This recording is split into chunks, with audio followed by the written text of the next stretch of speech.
heart. From the prophet Joel, first reading. The summons to Lent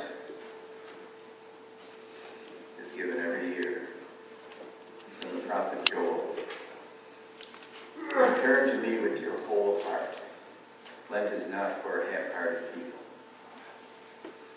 We are called to enter completely and totally into it. How are we going to do it? Your whole heart. Not just, pay a little attention to it. When Jesus said in the gospel today, when you pray, go to your inner room, he wasn't talking about the room in your house. He's talking about your heart, your inner room. So when you pray, the whole dynamic of Lent is what takes place in our hearts, with your whole heart. So how are we going to do that? Fasting is something that connects up with our bodies.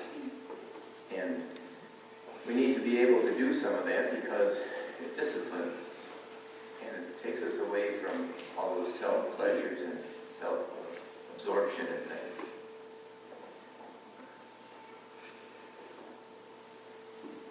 This Lent,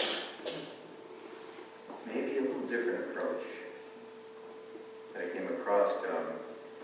Carol Houselander, who was died in 1954. He was a British mystic. He's written a lot of books on Mary. He was a poet and a spiritual teacher. And here's something that he mentions about Lent that struck me and maybe the simplicity of it all is what catches it. He said, as to your Lent, I can only tell you my own experience. A mass of good resolutions, I think, are apt to end up in disappointment and to make one depressed.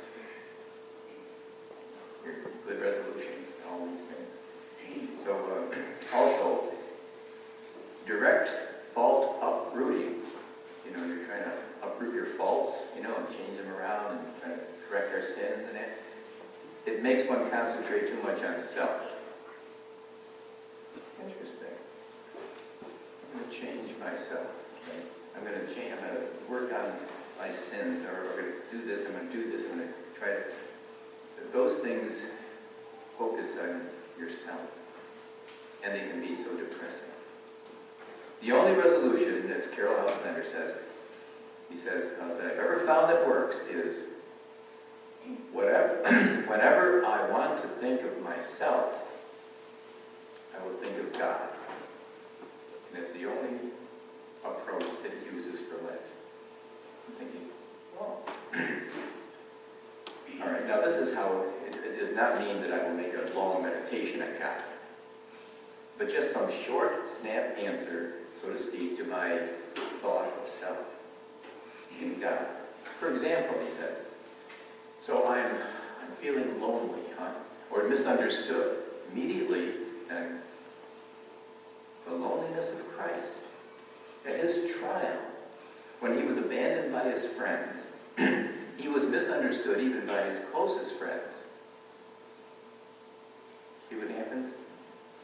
You take it from your own loneliness and you focus on Christ.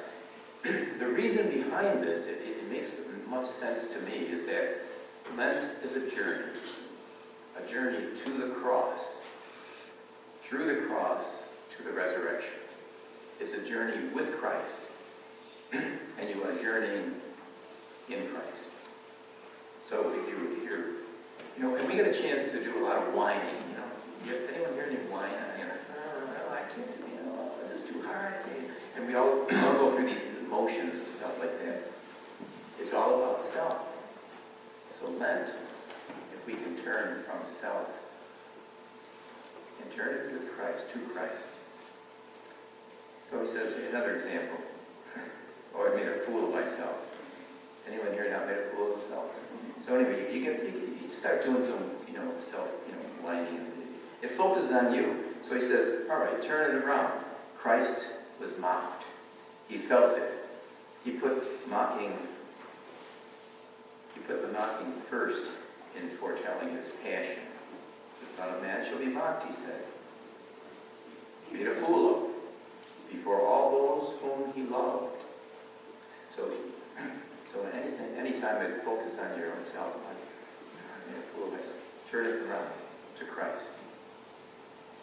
That happened to him on the journey. And you said, keep pushing it out of yourself into the journey with Christ and your journey to the cross. Or another example, he said,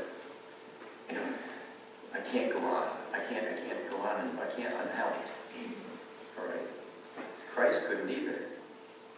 He couldn't carry the cross by himself. He had other people help him.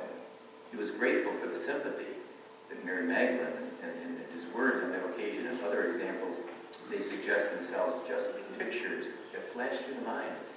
It's not a long meditation. It is what happened to Christ on the journey.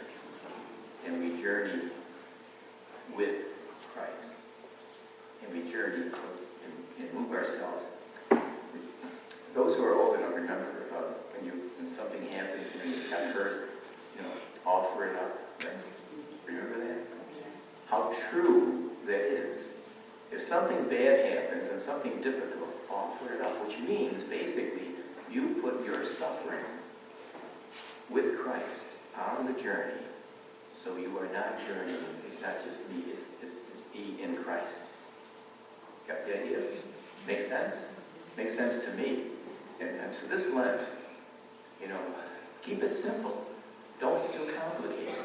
You're going to have to fast, you're going to have to give up things and self-discipline and that, but don't focus on yourself. Whenever anything happens, whether it's school, at work, at home, and you feel like, hand it to Christ. Just let a meditation, a quick thing go, and you're offering it up and you're connecting it with Christ, because it is going to be a journey to the cross. Now, out in the narthex, there is a cross, and we use that for the gift, and there's little pieces of paper on there. And little pieces of paper on there are identified as the struggles. Anyone has any struggles here that you're going through in your life right now, write it down. There's a piece of paper there. There's a little bowl of pins, and pin it to the cross with Christ. You're journeying to the cross, but your struggles then be in Christ. What happens with the ashes that we have taken? And they're dirt. Basically, dust, dirt. Humus is the word for, in Latin. Humus means, from which the word humble comes from. And being humble means to recognize that we are dirt. God has taken the dirt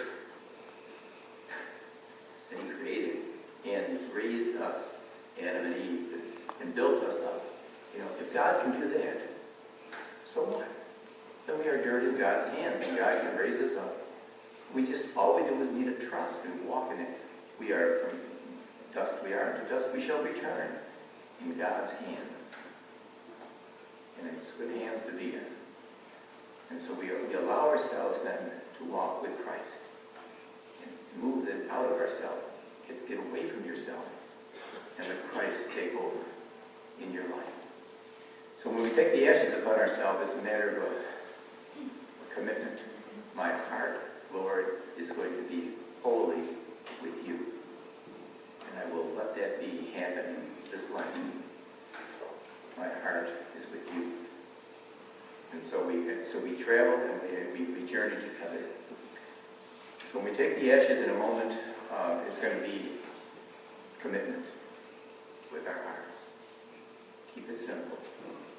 Let Christ move us and offer ourselves and connect all our struggles, our difficulties in Christ. He has gone through that, and we're walking with Him this Lent. Do you have the ashes from out there? Come on, bring them in.